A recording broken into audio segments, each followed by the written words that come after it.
Presentation is about American production designer Henry Bumstead.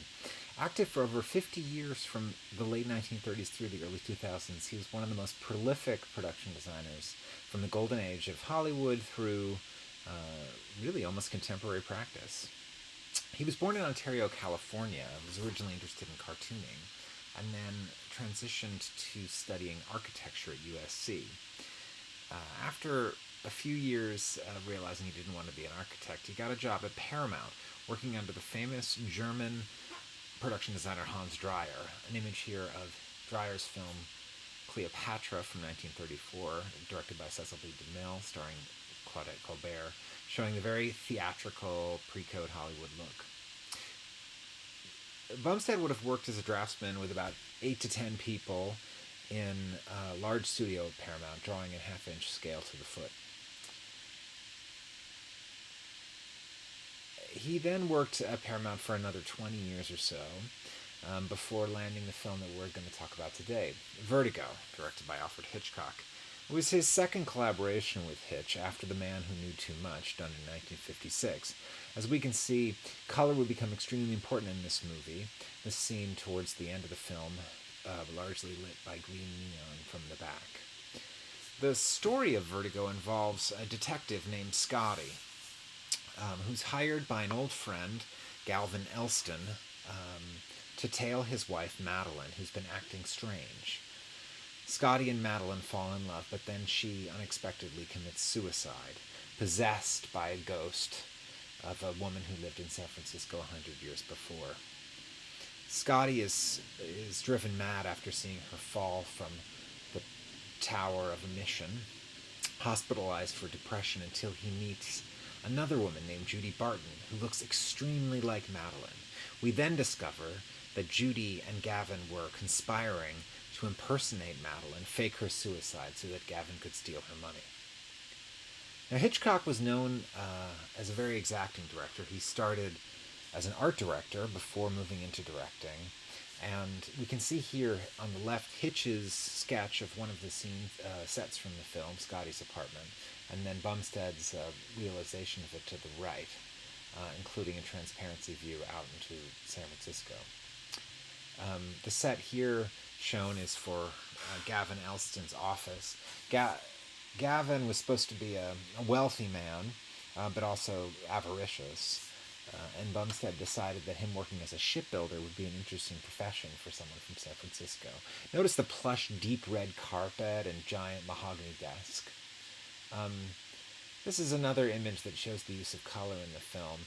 In this case, Madeline sitting with Gavin to the back left side of the frame in an emerald green dress, playing off against the gaudy, almost surreal flocked red wallpaper at the restaurant Ernie's, where they often go for dinner.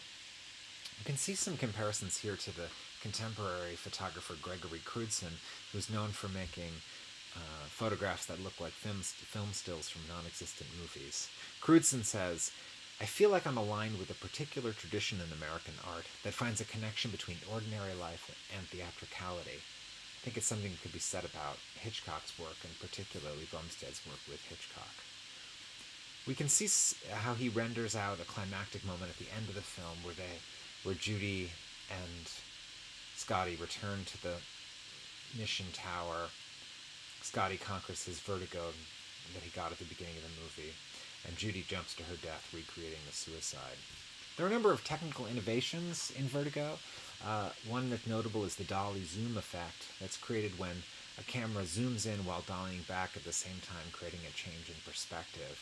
It's shown here used in the stairwell, looking down, portraying the vertigo condition that the main character Scotty has. We can see here in this sequence from the opening, both in storyboard and in the actual feature, how he solved one of the main challenges of the beginning of the movie, Scotty almost falling off the side of a building in San Francisco. There's a set built in the front and a printed transparency or projected transparency in the back.